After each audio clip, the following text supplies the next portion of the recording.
Bueno, si hablamos de la época del terrorismo, podemos detallar el conflicto armado dentro del Perú, llamado oficialmente por el Estado peruano como guerra, lucha contra el terrorismo o pacificación nacional, a lo cual hace referencias a los antiguos periodos ocurridos en el año 1980 al año 2000, durante el cual se desplegaron las acciones de grupos subversivos que buscaban derrocar al Estado democrático existente y decretar su reemplazo para hacia un Estado socialista. Tres clases que se relacionan con el tema que elegimos como grupo, que es el terrorismo, son la clase de la semana 12, la clase de la semana 14 y de la semana 15. En la primera se trató acerca de Sendero Luminoso y el movimiento revolucionario Tupac Amaru. Bien, esta clase tiene una relación directa con el tema elegido, ya que se mencionaron dos de los principales grupos terroristas que existieron en el Perú, además de explicar cuáles fueron sus objetivos, guías, fines, estrategias, líderes y las atrocidades que cometieron en su búsqueda por el poder.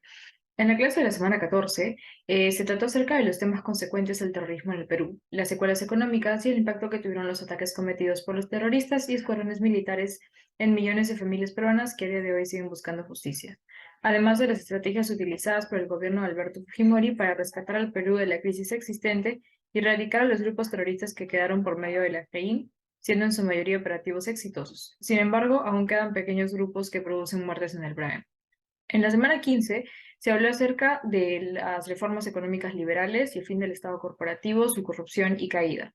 Durante esta clase también se vio un documental en el cual pudimos observar cómo el gobierno atacó a personas indefensas e incluso mató a un niño, al tomar medidas ilegales y sin ningún tipo de justificación, por lo que se pudo evidenciar que fue un gobierno cuyas ideas se basaban en el pensamiento de que el fin justifica los medios, lo que ocasionó que muchas personas inocentes sean heridas o asesinadas por un mal manejo del plan de acción del gobierno contra el terrorismo. Buenos días, profesora. Mi nombre es José Adrián Barba y en esta oportunidad me ha tocado dar las causas y consecuencias del terrorismo. Voy a comenzar por las causas. Una causa para el surgimiento del terrorismo es la exclusión social. En el Perú existen muchas zonas totalmente olvidadas por el Estado. Es aquí donde muchos grupos revolucionarios aprovechan para crecer más. Estas personas se encuentran en situaciones difíciles y muchas veces en busca de un cambio, ya que siempre se tienen excluidos por sus autoridades.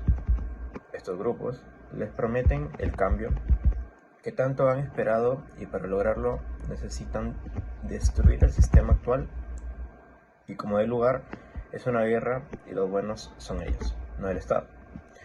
Eh, el gobierno actúa como un sujeto egoísta y corrupto.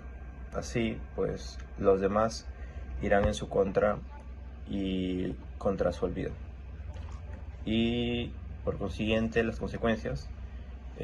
Como consecuencia de la exclusión social, tenemos el crecimiento y apoyo al terrorismo bajo los llamados grupos revolucionarios. Por otro lado, las personas deciden creer en un cambio violento, ya que por muchos tiempos se tenían sin voz ante un país que los olvidaba, creyendo que las tácticas terroristas son eficaces y cada vez contarán con el apoyo de muchos más. Por último, estos cambios se proporcionaban en la sociedad cada vez más, ya que era mucha más gente la que apoyaba a la violencia y el terror. Gracias. Hola, mi nombre es Sandra y estoy aquí con Carlos Rigetti. y hablaremos sobre el terrorismo y le haremos unas preguntas. ¿Cuál consideras que fue la causa para que aparecieran los grupos terroristas en los años 80 en el Perú?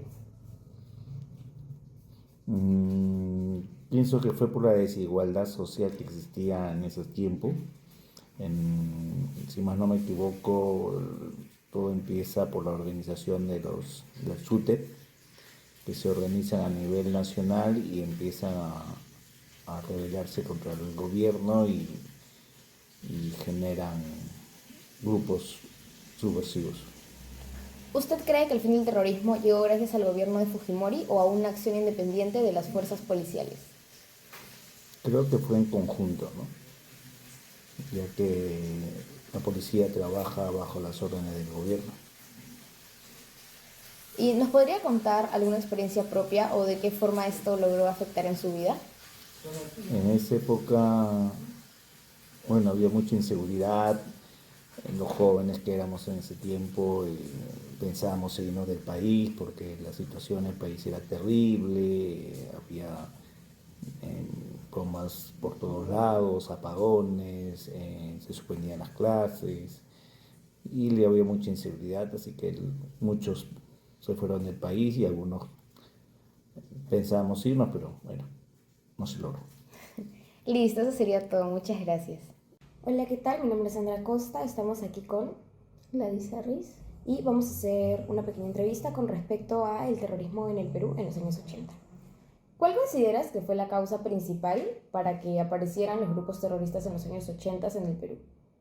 Bueno, la causa principal me parece que fueron los pueblos olvidados de la sierra y la centralización en Lima, que hizo que aparecieran los grupos terroristas. ¿Usted cree que el fin del terrorismo llegó gracias al gobierno de Fujimori o a una acción independiente de las fuerzas policiales? Me parece que fue gracias al gobierno de Fujimori y conjunto con las Fuerzas Armadas que salían a hacer rondas todos los días, ¿no? ¿Y nos podría contar alguna experiencia propia o si esto de alguna forma afectó en su vida en esas épocas? Sí, nos afectó, me imagino que a todo el mundo porque explotaba los bancos. Yo vivía a la espalda de un banco y siempre que salía a la avenida daba miedo pasar por ahí porque ya habían puesto ya 2, 3 bombas y caminar por la calle ya daba miedo, ¿no? Salir en las noches, sí, afectó mucho a nosotros. Muchas gracias. Muchas gracias por la información, eso sería todo. Podríamos decir, por lo visto en clase, que el Estado no maneja de forma correcta la violencia, solo trae más violencia. Hubieron muchos daños colaterales, personas inocentes que salieron heridas e incluso muertas. Aunque muchos piensan que Fujimori hizo lo que tuvo que hacer, se hicieron cosas ilegales y el fin no justifica los medios. Constatando la información con las entrevistas, el Estado finalmente no resolvió el verdadero problema en el cual surge el terrorismo. Consideran el trabajo conjunto, pero no se llega a mencionar todo lo que tuvieron que pasar las personas que lo vivieron de cerca, con pérdidas e incluso que tuvieron a familiares involucrados. La forma en la que el Estado tomó acciones contra el terrorismo en las épocas de Fujimori, desde nuestro punto de vista, fueron muy radicales, ya que se perdieron muchas vidas inocentes y muchas vidas civiles, eh, ya que para eliminar un grupo de supuestos terroristas hubieron muchos errores y podían matar la misma cantidad de civiles o inocentes, porque no hubo la capacidad de reconocer que eran terroristas, ¿no? Ahora, nuestra solución planteada fue la de, la de poder recurrir a otras fuerzas armadas de otros países que habían enfrentado estos grupos terroristas similares, como Colombia, que enfrentó las FARC, y finalmente un acuerdo de paz